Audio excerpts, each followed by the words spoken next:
کہ جب فتح مکہ کے بعد غزوہ اطاس ہوا اور محاصرہ تھا وہاں، تو پھر ایک صحابی تھے جلیل قدر حضرت ابو عامر اشعری رضی اللہ تعالیٰ عنہ، وہ زخمی ہو گئے، تیر لگ گیا اور انہیں یقین ہو گیا کہ اب میں جان بر نہیں ہوں گا، اب میرا انتقال ہے۔ تو ان کے بھتیجے ساتھ ہی تھے حضرت ابو موسیٰ اشعری رضی اللہ تعالیٰ عنہ، انہوں نے کہا ابو موسیٰ اللہ کے رسول سے میرا سلام کہہ دینا اور کہنا کہ میرے لیے دعا فرمائے۔ تو اللہ کے رسول علیہ السلام نے وضو فرمایا، قبلہ رخ ہوئے، ہاتھ اٹھائے اور ایک مختصر سی دعا کی، مگر میری نگاہ میں اور میں سمجھتا ہوں کہ اس سے جامع دعا کوئی نہیں ہو سکتی۔ لمبی دعاؤں کی بجائے چند الفاظ ہی کافی۔ اللہ کے رسول نے اتنے جامع الفاظ فرمائے نام لے کر، اللہم اغفر لعبید ابی عامر واجعل یوم القیامت فوق کثیر من الناس۔ اے اللہ عبید ابو عامر کو بخش دینا اور قیامت کے دن اپنے بہت سے بندوں سے اس کا مرتبہ بلند کر۔ یہ آپ بھی یاد کر لیں، کوئی بھی فوت ہو آپ یہ پڑھ دیں، اور شہید کے لیے تو اس سے بڑا اعزاز کیا ہو سکتا ہے کہ اس نے اپنی جان اللہ کے دین کے لیے قربان کر دی۔ آپ یقین جانیں اللہ تعالیٰ نے سارے کمالات جناب محمد رسول اللہ صلی اللہ علیہ وسلم پر ختم فرما دی، کوئی کمال ایسا نہیں رہا جو باقی رہ گیا، ساری شانیں اور سارے کمالات آپ کو عطا فرمائے، مگر ایک بات کی حسرت رسول کریم علیہ السلام کو بھی رہی۔ اس کے لیے آپ صحیح بخاری کا مطالعہ کرتے ہیں، حضور فرماتے ہیں میں چاہتا ہوں کاش میں اللہ کی راہ میں قتل کیا جاؤں، پھر زندہ کیا جاؤں، پھر قتل کیا جاؤں، یعنی سید الاولین والآخرین ہوتے ہوئے حضور کی خواہش یہ ہے کہ شہادت نصیب ہو جائے، مگر اللہ کے حبیب اگر اس سے کوئی بڑا مرتبہ ہوتا اس کی خواہش کرتے شہادت کی تمنا کی کہ اللہ تعالیٰ کاش مجھے اللہ کی راہ میں موت دیتا اور میں پھر زندہ ہوتا۔ اور یہ بھی بات اللہ کے رسول علیہ السلام نے شہید کے حق میں فرمائی کہ جنت میں جانے کے بعد کوئی نہیں چاہتا کہ اس دنیا میں واپس لوٹے، خواہ اس کو ساری دنیا کی دولت دے دی جائے وہ نہیں آنا چاہتا۔ یہ دنیا کیا ہے؟ فانی ہے، وہ عالم باقی ہے، جنت میں چلا گیا، خیر ہوں آپ کا، اس سے بہت اعلیٰ اور ہمیشہ رہنے والی کیوں آئے گا؟ مگر اللہ کے رسول علیہ السلام فرماتے ہیں صرف اس سے ایک مستثنا، ایک باہر ہے شہید، اس کو ایسی لذت ملی اللہ کی راہ میں جان دیتے ہوئے کہ وہ یہ چاہتا ہے اللہ تعالیٰ جب جلوہ گر ہوگا قیامت کے دن جنت میں تو پوچھے گا، صحیح مسلم کی روایت کا تمہیں سب کچھ دیا، کچھ چاہتے ہو؟ تو شہید یہ چاہیں گے کہ اللہ دوبارہ دنیا میں بھیج، پھر آزمائش ہو، ہم تیری راہ میں جان دیں، 10 بار ہمیں یہ مرحلہ پیش آئے۔ اب اندازہ کریں کہ رسول اللہ شہادت چاہتے ہیں، اللہ اکبر، اور شہید جنت میں جانے کے بعد چاہتا ہے کہ دوبارہ دنیا میں آؤں، اور وہ منظر کیسا عجیب ہوگا۔ اللہ کے رسول اللہ علیہ وسلم فرماتے ہیں جا یوم القیامت، شہید قیامت کے دن آئیں گے، واللون لون الدم، اب ان کا جو خون بہ رہا ہوگا اس کا رنگ تو خون کا ہوگا، والریح ریح المسک، مگر خون سے بدبو نہیں آئے گی، خون سے کستوری کی خوشبو آ رہی ہوگی۔ اللہ کی راہ میں جان لی، آ گئے، اللہ پاک نے بنایا، اس سے بڑا کیا ہو سکتا تھا؟ اور یہی حدیث پاک میں آتا ہے جب قبر میں لوگ جاتے ہیں سب کا امتحان ہوتا ہے، منکر نکیر سب سے پوچھتے ہیں، جب شہید کی باری آتی ہے اللہ تعالیٰ فرماتا ہے اس سے کیا پوچھنا، کفا ببارک السیوف،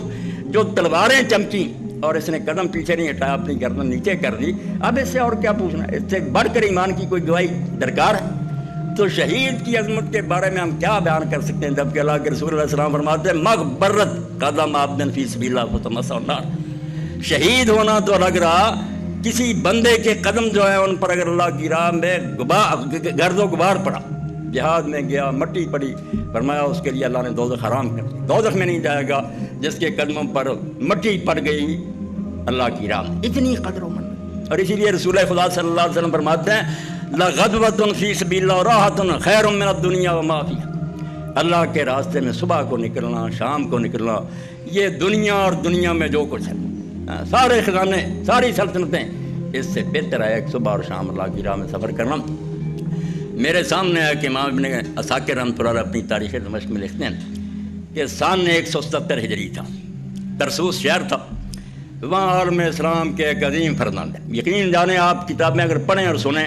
اس آدمی سے زیادہ کوئی آدمی اعلیٰ نمونے کا نہیں ملتا جس نے اپنی زندگی 4 حصوں میں تقسیم کر رکھی۔ حضرت سفیان ثوری رحمۃ اللہ علیہ فرماتے ہیں میں نے بہت کوشش کی کہ میں 1 سال ہی عبداللہ ابن مبارک کی طرح گزاروں، میں نہیں گزار سکتا، حالانکہ وہ بھی بہت بڑے دین کے ستون ہیں۔ عبداللہ ابن مبارک رحمۃ اللہ علیہ نے سال کے 4 حصے کیے تھے، 3 حصے جو تھے وہ تجارت میں صرف کرتے تھے، حلال روزی کماتے تھے،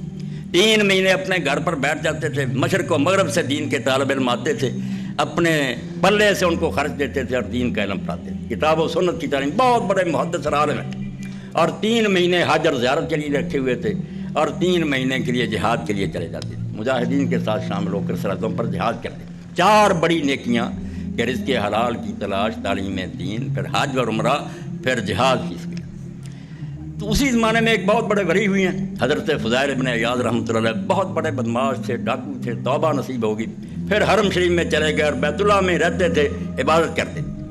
اب ہم میں سے ہر ایک تڑپتا ہے کہ کہیں کبوتر حرم کی طرح وہ بیت اللہ پہنچ جائے، وہاں رہنا نصیب ہو جائے۔ اگر کوئی تھوڑے دن کے لیے بھی حج اور عمرے کو جاتا، ہم اس کی قسمت پر خوشیاں مناتے ہیں، رش کرتے ہیں کہ کتنا یہ خوش قسمت آدمی۔ اب فضیل ابن عیاض جو حرم میں رہتے تھے، تو حضرت عبداللہ ابن مبارک نے کوشش اشعار لکھے، سارے نہیں پڑھوں گا، صرف 2-3 شعر پڑھوں گا۔ اور ایک ساتھی کو جس کا نام محمد بن ابراہیم تھا، دے دی، وہ مکہ جا رہا تھا اور کہا بھائی میرا دوست ملے گا فضیل، طواف کرتا رہتا ہے، نمازیں پڑھتا ہے، میرے یہ شعر اسے دے دینا۔ اب جب حرم شریف میں آ کر حضرت فضیل کو وہ شعر انہوں نے دیے تو آپ نے پڑھے، تو امام ابن عساکر فرماتے ہیں ذرا فتحنا، حضرت فضیل کی آنکھوں سے آنسو بہہ پڑے، روئے اور فرمایا سادہ کا عبد الرحمن و ناسا۔ عبداللہ ابن مبارک نے سچ کہا اور یار میری خیر خواہی کی بات کی کہ کیا ہے یہ طواف اور نفل اور نمازیں، کچھ نہیں۔ انہوں نے کہا لو عابد الحرمین یا عابد الحرمین لو ابصرتنا لعلمت انک فی العبادۃ طلب۔ اے حرم شریف میں عبادت کرنے والے، اگر تو ہمیں دیکھ لیتا جو اللہ کی راہ میں جہاد کرتے ہیں، نیزے اپنے سینوں پر لیتے ہیں، تلواریں گردنوں پر لیتے ہیں، تو تجھے پتہ چل جاتا کہ تو عبادت نہیں کر رہا ہے، عبادت کے ساتھ ٹھٹھا کر رہا ہے۔ یہ کوئی بات نہیں، سجدے میں آدمی کا ماتھا گھستا ہے، وہ نفل پڑھتا رہے، طواف کر رہا ہے، پر میں اگر ہمیں دیکھتا تو تجھے یہ احساس ہوتا کہ تو عبادت کے ساتھ مذاق کر رہا ہے۔ اور اس میں پھر آگے چل کر فرمایا کہ اللہ کے رسول نے وَلَقَدْ أَتَانَا مِن مَّقَالِ نَبِيِّنَا قَوْلًا صَحِيحًا صَادِقٌ لَا يَكْذِبُ۔ اللہ کے رسول علیہ السلام سے ہمیں یہ صحیح حدیث پہنچی ہے جس میں ذرا جھوٹ نہیں۔ لا يجتمع غبار فی سبیل اللہ فی انف امرئ ودخان نار طلعت، کہ ایک آدمی کی ناک میں اللہ تعالیٰ 2 چیزیں نہیں اکٹھی کرے گا، جس کے ناک میں راہ جہاد میں غبار پڑا، اللہ کے راستے میں جہاد کرتے ہوئے غبار ناک میں چلا گیا، فرمایا یہ اللہ کے راستے میں پڑی ہوئی گرد و غبار اور دوزخ کی آگ اللہ تعالیٰ ایک آدمی کے لیے اکٹھے نہیں کرے گا۔ وہ بندہ دوزخ میں نہیں جائے گا جس کی ناک میں اللہ کی راہ میں غبار پڑا۔ اور پھر یہ کہا ھذا کتاب اللہ ینطق بیننا لیس الشہید بمیت اللہ یکذب، یہ اللہ کی کتاب ہے جو سچ بولتی ہے، جھوٹ نہیں بولتی، کہ شہید مرتا نہیں زندہ۔ اللہ تعالیٰ نے اتنا برداشت نہیں کیا کہ کوئی مردہ کہے، بلکہ قرآن مجید میں ایک جگہ فرمایا اور کہنا تو گزارا ولا تحسبن الذین، خیال بھی نہ کرنا۔ کئی لوگ کہتے ہیں نہیں نام زندہ ہونے کی بات ہے کہ ان کی یاد رہ جاتی، نہیں نہیں، اللہ پاک فرمایا یرزقون، رزق ملتا انہیں، کسی نبی کو نہیں ملتا، سب جا کر قیامت کو کھائیں گے، مگر شہید کو اسی وقت شروع ہو جاتا ہے۔ فرمایا اللہ کے ہاں زندہ ہے، سچ مچ انہیں رزق ملتا ہے۔ اور وہ کہتے ہیں اللہ سے کہ اللہ ہمارا یہ پیغام ہمارے پشنوں تک پہنچا کہ ہم یہاں آرام کی زندگی گزار رہے ہیں، خوش ہیں، صبح کو نکلتے ہیں جنت کی نہروں میں تیرتے ہیں، شام کو عرش کے نیچے قندیلوں میں آ کے لٹکتے ہیں۔ تو یہ چند باتیں میں نے آپ کی خدمت میں عرض کی، ورنہ حدیث کے دفاتر اور قرآن مجید کی آیات بھری پڑی ہیں کہ شہید کو جو مرتبہ اور منزلت حاصل ہوتی ہے وہ کسی کو نہیں۔ اس سے بڑھ کر اور کیا چاہیے کہ خود اللہ کے خاتم النبیین رسول چاہتے ہیں کہ کاش میں اللہ کی راہ میں مارا جاتا اور دوبارہ زندہ ہوتا، اس سے زیادہ مرتبہ کوئی نہیں ہو سکتا۔ اسی لیے علامہ اقبال فرماتے ہیں رحمۃ اللہ علیہ، سر خاک شہید برگہائے لالا می پاشم کہ خون اشبار ہارے ملت ماساد گارم۔ ہم شہیدوں کی قبروں پر اس لیے پھول پھینکتے ہیں کہ ان کا خون جو ہے اسلام کے پودے کے لیے سازگار صاحب جانے دیتے ہیں تو اسلام آ رہا۔ اگر سارے بزدل ہو جاتے، گھروں میں چھپ جاتے، کبھی کا مٹ چکا ہوتا۔ نہیں، کچھ دیوانے نکلتے ہیں اور اسے دہر سنا ہے کہ چند دیوانے لہو کے تر سے گیسو تیرے سنوار آئے۔ کچھ پاگل ہوتے ہیں جو نکل پڑتے ہیں، وہ نہیں سوچتے کیا نظر انہیں بھی آتا ہے کہ تلواریں ہیں، گولیاں ہیں، بم برس رہے ہیں۔ صحیح مسلم میں آتا ہے کہ صفیں بند گئیں، دشمن کے سامنے مسلمان کھڑے ہو گئے،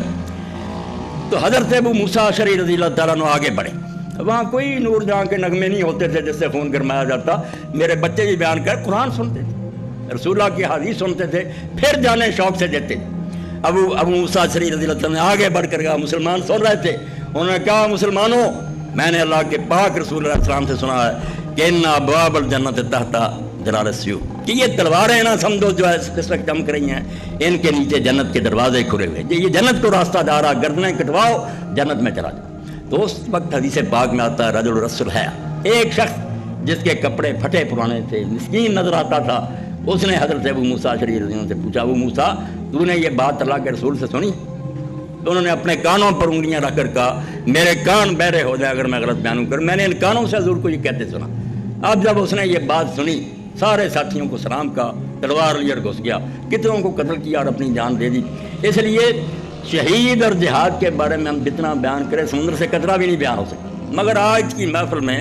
دو باتیں جو پس منظر میں چلی لوگ بھول گئے اور اس ہنگامے میں ان کی طرف کوئی دھیان نہیں دیتے. نہ یہ مجاہد دے رہے ہیں, نہ تنظیمیں اور نہ عالم اسلام.